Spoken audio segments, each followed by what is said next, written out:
Hello and welcome to the table. I'm Windle. I'm Steve Rain. I'm Jonathan Hicks. And in this episode we are talking about our top 5 games that we really like, but we're just not very good at.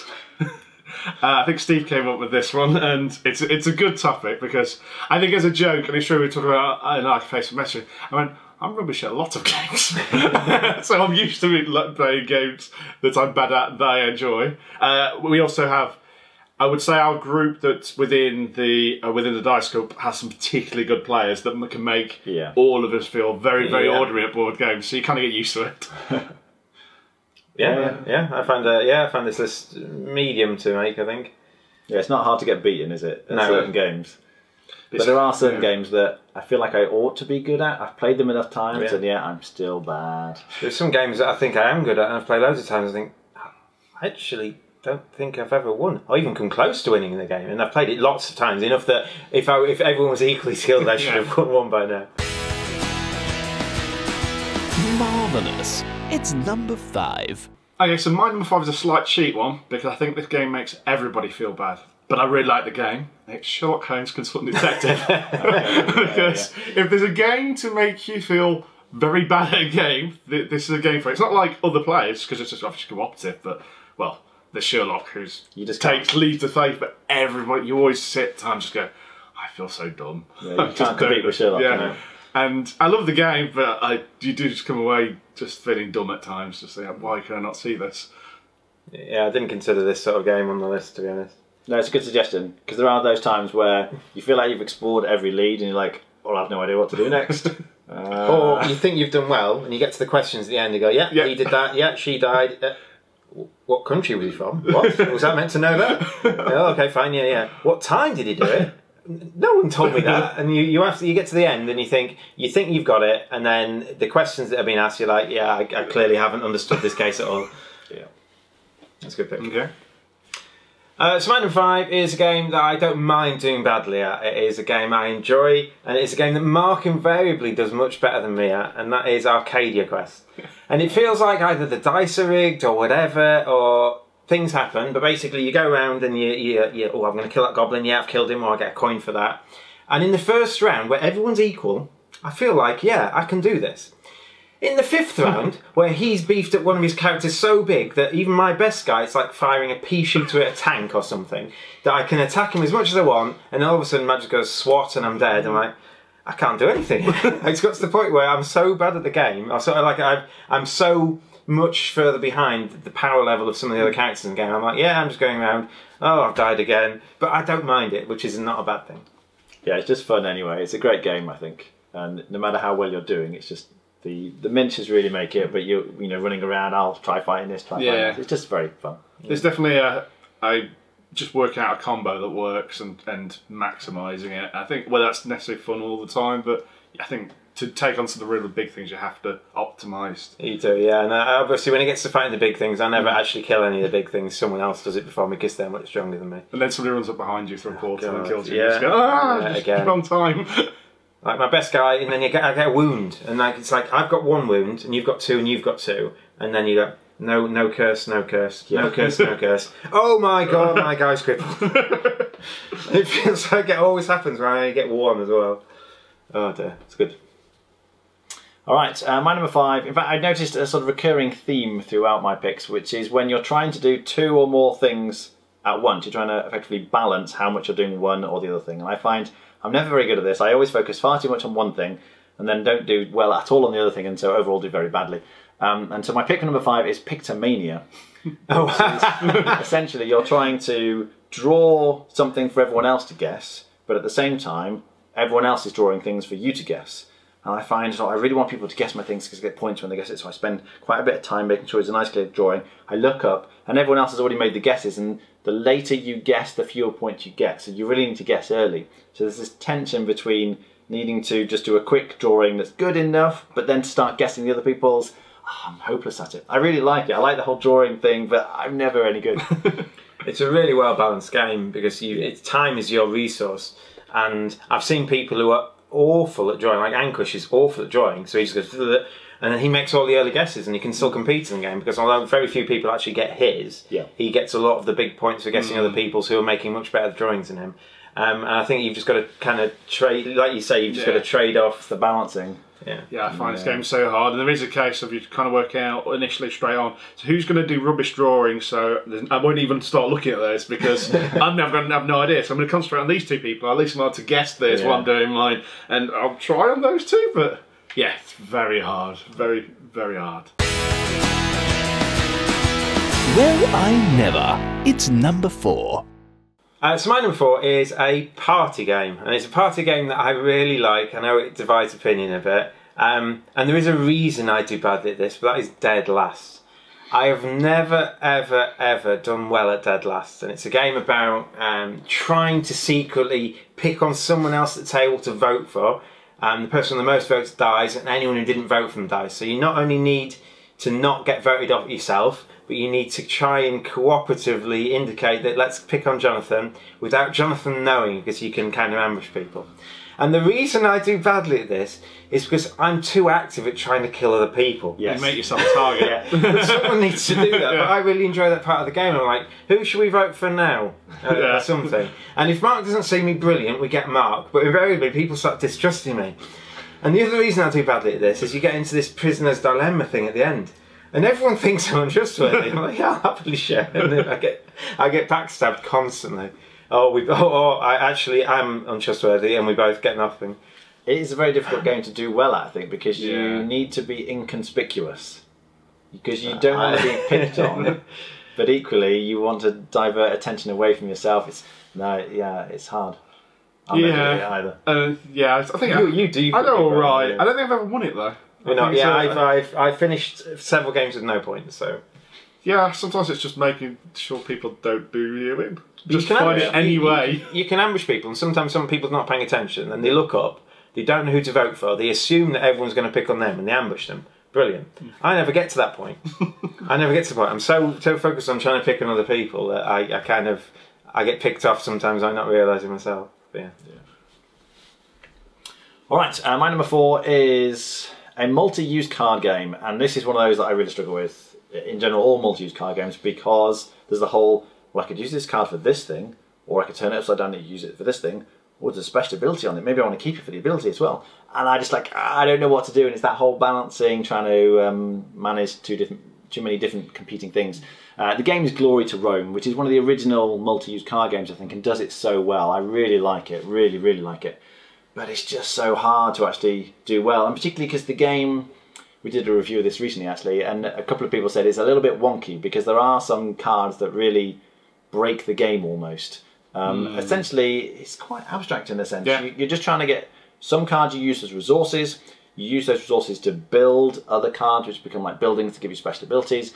But ultimately, you're just trying to cash things in for points at some point. And again, it's one of those games where after a while, you need to stop building your engine and start to switch into point generation. And knowing how to time exactly when to start generating all your points can be quite tricky as well. So lots to like about it. It's a really good game, but I'm always bad at it.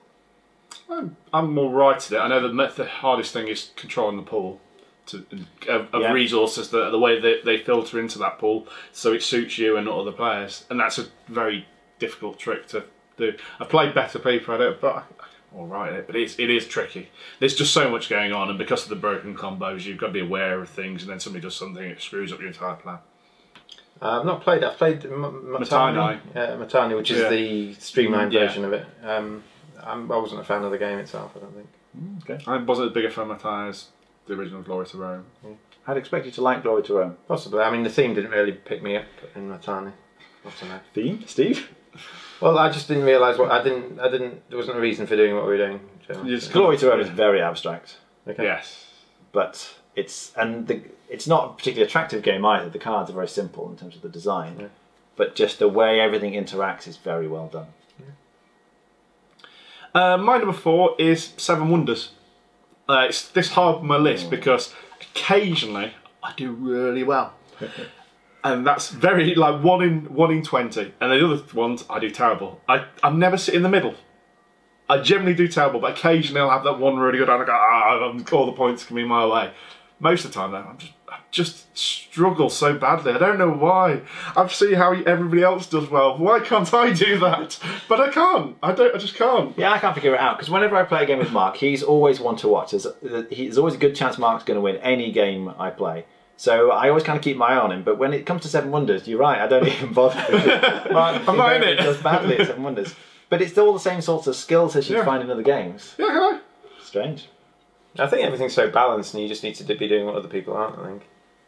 I think that's the difficulty. You've got to find out what is everyone doing in the first couple of drafts, and then really specialise in something that most people aren't doing. And sometimes I'll build some military, and then they'll go, "Oh, he's building military," and they'll both build military. So fine, well, I've started, so I'll keep going, and I'm wasting all these resources just kind of breaking even military-wise. I'm like, well, okay, that's me out, isn't it? Extraordinary. It's number 3. So my number 3 is another multi-use card game, and it's my favourite of all the multi-use card games, and that's Race for the Galaxy. It's, again, effectively you can use the cards as resources. You're trying to spend these resources to build planets, or you can get technologies. But effectively you're racing to get 12 cards out. But the way all the different cards interact with each other, again, is just very, very clever.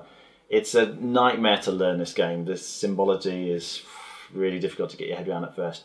But once you get it, it does play fairly smoothly, fairly quickly. The only thing is that if you play with people who know the game well, who are familiar with all the different card interactions, they will trounce you. It's very easy to get beaten very badly at this game. But even when I get beaten badly, I enjoy it. It's something about the engine building. It's like, oh, this card would work really well with this one. Oh, I need to spend some other cards to get this resource going, and then my engine's going, and yes. Oh, the game's ended. Oh, he's won. And that always seems to happen to me. But I always enjoy it nevertheless. This is a game I'm bad at, but I just don't enjoy it as much. I prefer Roll to the Galaxy. For the Galaxy. I think he's right. It is a hard game to learn. I've played a couple of games of it, but I Roll for the Galaxy does what this game does, but it's much easier to kind of get your head around. Yeah, I think I also prefer Roll if I was going to choose to. I've not played Race enough times. I've played it only with you, and you trounced me. So you tell exactly the right story about it, but I haven't really played it enough to put on the list. I think it's a good game. I mean, and it's not the only of its style of game, but yeah, I still would much prefer to play Roll. I think it has a problem Bridge has. It's just too difficult to get into. Yes, it'll put people off just because of how complex it is to learn. I mean, Tom Vassell specifically says it's one of the games where he only wants to play with people who know how to play it. There's one on his list of, and I can see that it's like that and Puerto Rico, another obvious one. Because it's not only is it difficult to teach, but you have to, like, all the way through the game, you have to keep reminding new players. They'll say, well, "What's this symbol again? And how does this work?" And it really slows the game down, but also you can see they're having to spend all their time just understanding what does what. They can't spend any of their thinking time on strategy, so new players are not competitive at all. Seven Wonders had the same problem, but after one game of Seven Wonders you're fine, but after one game of Race for the Galaxy you're not. Yes, that's true. Because you've still got all the different card interactions to take into account, even once you know all the symbols. Yeah. And after one game you probably don't know all the symbols. No, true. You've probably seen them all. My number 3 is sort of a whole placeholder. I'm going to say Terra Mystica Gaia Project, but I really mean anything where there's a different race, and because I don't play them enough to optimise that race, after playing that game, I want to play straight EA game with the same race, and I know how to play the race. Yeah. But invariably, I play it again in 2 or 3 weeks' time. I'm like, let's play another race. Let's try something new. And so I never get good enough with any specific race. I don't have it takes me one go to get it, while Steve can look at the board and go, I think I've got an idea how to at least do something straight off with this. It will take me that one game to get there. So I'd say, those two are a good example of that. Probably the best I can think of. Yeah, they are good examples, and I'd be exactly the same as Mark. I would not do well, because I always want to try a new race, and it takes me a game to get the hang of it. So there's a group of probably gamers who play this game very well in our group, and they will beat us all at it. And they'll come over, we'll be playing a game of Gaia Project, and they'll come over and they'll look at the victory conditions or the round conditions, and he goes, "Why would you pick that race if those are your victory conditions?" And they're like, "Oh, that's because I haven't played them before." But obviously they know kind of all the interactions, not just necessarily how to play the race, but why you pick certain races at different point scorings. And so you've just got to understand, not the mechanics of the game, the mechanics are fine, you've got the mechanics sorted, you just kind of how it interacts with the other races in the game and the points and this thing, and there's usually kind of given this set of victory conditions, this is the optimal race to pick. It's hard in both those games, the first few times you play anyway, to know how to score points, because you're just trying to get your head round how do all the different mechanisms fit together, and you can get caught up trying to build your empire, and you find actually at the end of it, like, oh yes, I built this amazing empire, oh, I didn't score any points. Yeah. How do you score points again? Yeah, timing it with the round conditions is what you need to do, but you can't just do that, because you need to get your engine going, you need to get your income and your resources going. They're difficult games to answer, definitely. So my number 3, I think it's the only proper Euro game on the list, and it's a Euro game that I enjoy, but I don't seem to ever do well at it, and that is Great Western Trail. It's a Euro game that I've played 5 times maybe, and I've not come close to winning any time, and I would like to think that normally after 5 plays of a Euro game I will have had a chance of winning at least one of them, and I just don't. I know there's every time I say, right, this time I'm going to do a cow strategy, there's never a cowboy to buy. This time I'm going to build some buildings. And why is no one going through my buildings? I've got no money to do anything with. And whatever kind of strategy I pick, it doesn't seem to work. The best time I've ever done is increasing my hand size very quickly and trying to get the really far train tracks. But even then I didn't win. I didn't come close to winning because someone just got loads of cows and scored. At the end of the game, 60 points for cows. I'm like, okay. I really like it. And it is tricky to know how to do well, I think, because there's different strategies you can take. And as you say, you've got to take account of what other people are doing. It's a bit like the Seven Wonders thing. You can't just say, right, I'm going to go for this. Yeah. And that's always difficult. I shortlisted this one as well for exactly the same reason. Because it's not a worker placement game, so all the spots are available. So it feels like that if I want to do this strategy, that no one's actually going to be blocking me doing it, apart from they kind of do. They take spots, they build buildings. Sometimes they just build buildings in front of the action you want to be taking every round, and you can't just go there because you're having to pay them money to do it. Yeah, okay. And you run out of money doing it. So they go, this is the action, I'm going to focus my game around this action. And all of a sudden it goes building, building, building. And by the time I get to that action, I've lost the money I need to take it. There's also the speed at which you choose to go around, because somebody could have gone around several times more than you through the course of the game. Is that a good thing or not? It's another thing to think about. Do I want to go through this board 10 times in the game or 7 but maximise a few particular spots? I don't know. I have no idea. It's really nice. Yeah. It is a good game. I own it. It's at the cafe, but it's a game I've invariably never done well at. Spiffing. It's number 2. Okay, so my number 2's already been mentioned, and that's Pixelmania. For exactly the same reason. It's I need to do that and that at the same time, literally, and it's so hard. I'm not even an adequate drawer, so it's a struggle anyway. And then you're just like, I need to guess what it is, and he's like, I just can't see what that is, and everybody's like, oh, you know, don't know how you do it, and then you go, but you're both on the same card, whatever number, and like, This gets harder because the categories, as we play the game, the categories invariably get tougher. You've got the A, B, C and D cards. I wonder if I quite like the fact, I think in the last round it feels the most equal because everybody struggles equally. It's so hard to do. When you've got, instead of like tree, dog, cat, house, whatever, you've got pride, envy, gluttony, and you're like, oh my god, and then on the different you've got relationship, wife, family, girlfriend. You're like, how do I show it? She's my wife and not my girlfriend. Yeah. No, it's very well done. But yeah. I wasn't expecting any crossover, actually. No. There's going to be another one. Oh, okay. So my number 2 is an abstract strategy game that Jonathan always beats me at.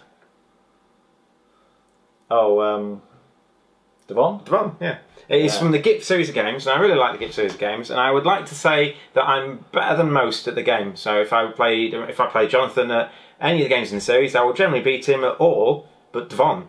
And Devon, he hammers me at, and not just him, but anyone. I just can't seem to get my head around how to do well. I know exactly what to do. I think, right, watch that red thing. He's going to do me with that red thing, and then he does me with a different red thing. And invariably, I just get to the end of the game, I'm like, well, 3 moves left or something. Well, I just can't win. He's got all these big stacks. I can't take them off him, and I invariably lose. And I just don't seem to be able to deviate my planning so that I can actually win a game of this game. So like my win rate in this must be like 20%, if that. It's really strange because you are really good at all the other ones. Yeah. I really like Devon. That's why. It's probably because I always beat Steve.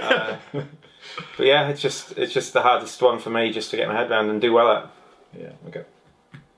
All right, my number 2 is a game that I was sort of nard about when I first played it, because it's a Stefan Feld game. Some of his I really like, and some of them... and this was... Oracle of Daphne? No, actually. Because I feel like I'm pretty good at that one now. Okay. It's taken me some time. I was terrible at first, but now I'm alright at it. But it's Aquasphere. And the more I play it, the more I enjoy it, actually. It's one of those that's really has hidden depths for me. But it's the octopuses, or whatever they're called. Those tentacle things that keep showing up. Actually, the theme is bizarre. You're in this sort of undersea base, and you're moving from one section to the next, different sections. Again, it's a balancing thing. You have your people in different sections, but if the octopuses start to build up in that section, you're going to lose points. So you need to deal with the octopuses. But also, you're trying to build various segments of this. I can't remember what it's called, but you have this little Research back centre, wasn't it? Yeah.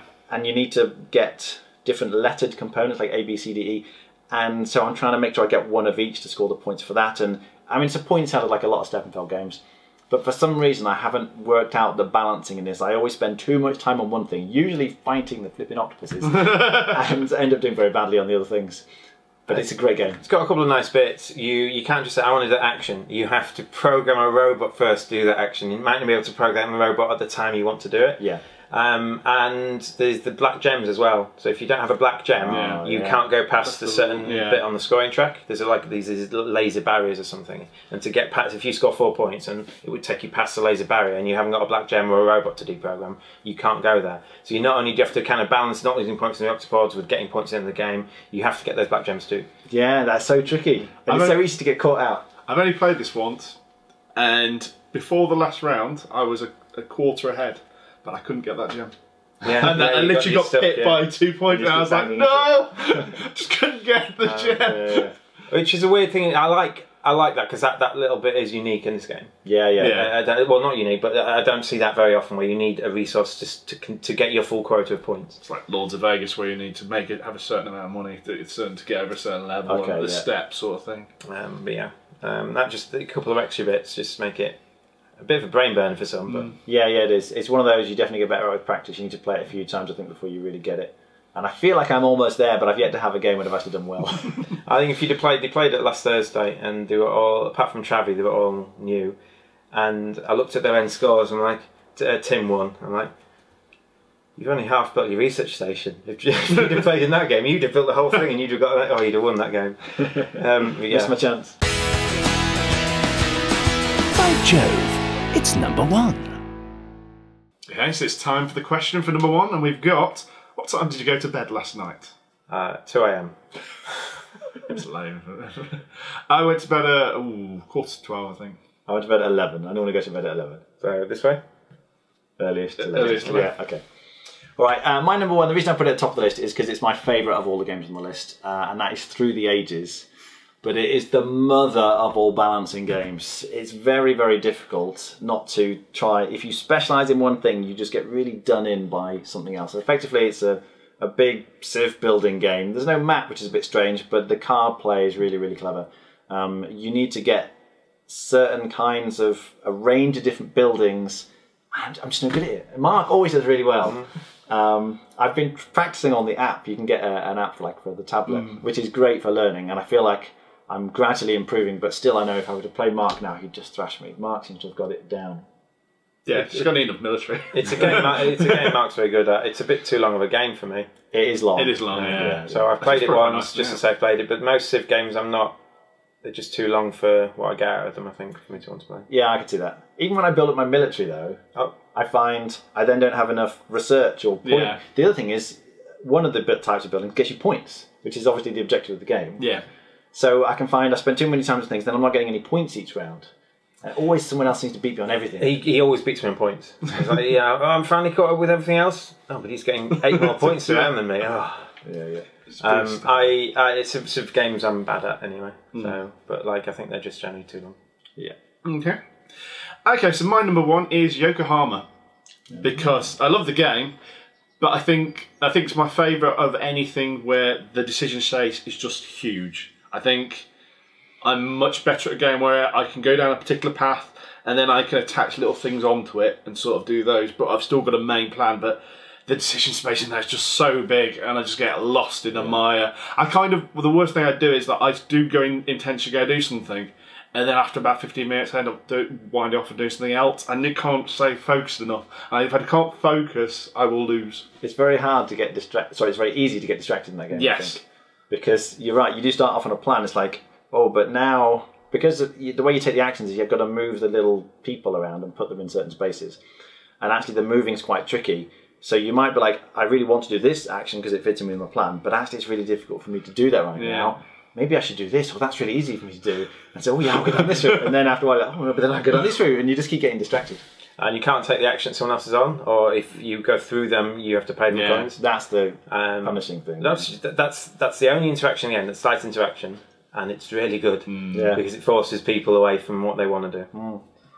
You can see someone's got 4 cubes on the spot. You know they're going to take it soon. So if you just go there, you do them in. Yeah. I love this game. It's pretty. That's why it's the number one. I love the game. I just can't. Anything when the decision gets too large, I start to struggle too much. There's so many spots, aren't there? It's finally mine. One has already been mentioned by Mark, and that is Seven Wonders. I must have played. And Mark said it's a game he plays and he rarely does well. It's a game I play and I never do well. I've never ever won. I've never even come close. Exactly the same as Mark. I'll try science this time. I'll try blue buildings. I'll try this. I'll try military. I'll get lots of resources and get coins off people. No, doesn't work. Can't do it. Just cannot do it. I've played about 20 games of it, and like I say, some of those played with 4 or 5 people. If everyone was equal, I would have won about 4 or 5 games. I've not won a single one. Tell them about the time when you first played it, your very first game, because I still remember this. So I was with 7 of us there. We were playing Seven Wonders. They knew I was decent at games, I guess, but I'd never played it before. And so they said, "Oh, you'll pick it up." They didn't teach me. They tell me roughly what to do. So I spent the whole game going to, I think it was carry on my left. I was like, "What's this do? Okay. What's this do? Okay, right, okay. And what's this symbol do again? Okay, right, fine. So can I build this? No, what do I have to do? I have to pay him. Okay, fine, done. Right. What's this do? Because I hadn't known you very long at all, I think, at that point. And I just assumed that you knew how to play. Because somebody said, "Oh yeah, go on, join us, Steve. There's one more space, something." And it's like, "Oh, he must just need a quick reminder from a previous game," because I didn't know he was a sort of serious gamer. And then afterwards, discovered that he didn't know the game at all. No one had explained the rules. Yeah. I believe it. I came fourth.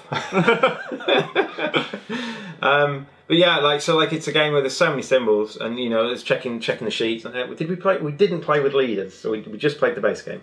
Yeah. Or did we play with leaders? I don't think one of the expansions. Maybe, but yeah. So that's the first game I played of it, and it's a good enough game that I want to play it. And sometimes it is definitely one of the most common filler games at the cafe at the moment. Oh yeah, it's still popular. Yeah, So it is a filler game. You stick it in the end of the night. Okay, fine. But It's not 15-minute. You played it. You played it at the end on Thursday with 5 people. It's just because it supports so many people in the Everyone same knows time. everyone knows how to play. Yeah. You can do it 30 to 40 minutes. And the amount of decisions you get in the time. But I'm like, I've just never won. I've never even come close. And I've never finish a game thinking, yeah, I've got a chance now. I'm like, no, he's clearly won. Oh, she's clearly won. Yeah. Honourable mentions? Yeah, I got a couple. So I got Twilight Struggle. Yeah. But generally against someone who's played before, I don't do very well. I just I can see it like I'm a slow hemming of points over the game. I can't seem to turn the tide once I start hard. losing. Experience makes a big difference with that. Scrabble. Yeah, okay. I love Scrabble. But my purpose in Scrabble is to make the longest word I can with the letters I've got. Is not to make the high scoring points where you put 2 words alongside each other. Yeah. I just don't like Scrabble. Oh, this is all. I don't know why. I always struggle. Yeah, that's a good choice. I do. It's not quite enough to. I prefer the other games, but I do badly at Azul consistently. I've won it once. And every other time I think I've come last. Yeah. I don't know why. It's not. I get it. I counterintuitive, just don't know. But yeah. I had Captain Sonar. I really enjoyed the experience, but very rarely win that game. I'll blame my teammates on that, I think. Deus, actually, I really enjoy. Okay. That's the one where you're putting the cards down in different columns, and every time you add a card, it activates all the cards on that column. I really like that mechanism. There's a map as well, so you're trying to move around on the map. I think it's a great game, but it's the balancing. It's like, well, I really want to maximise this column, but I can't do this one, and then I never do anything very well in that case. And finally, Forbidden Desert, which I've never managed to win. It's a fairly simple game. It's like the next step up from Forbidden Island, but I really like it, but it keeps bringing me back because I can't beat it. I feel like I'm so close sometimes. Yeah, I find it very hard to win. Yeah. Very difficult. One more, it's Camisado. Okay. Okay. So I know in Camisada you can plan a few moves ahead. I'm like, oh, I can plan 4 moves ahead here. Oh, I've lost. I'm like, I can plan, I can work out that I'm going to lose in 4 moves, but I can never work out how to win in 4 moves. Okay. Yeah, so it just feels like I can plan 1 move shorter than I need to do to win. I just don't have anything to lose. It's very chess-like, I think, in terms of the thinking process you have to go through. Yeah. Okay, so those have been our top 5 games we really like, but we're just really not that good at. If you've got games you are awful at and we haven't mentioned, or you agree that the fact that 7 Wonders is just unwinnable because it is, you just comment in the boxes below. That would be lovely. Please like and subscribe, that really helps us. Okay, so we've been Tail, I've been Mark Windle. Steve Lane. John from Hicks. Goodbye.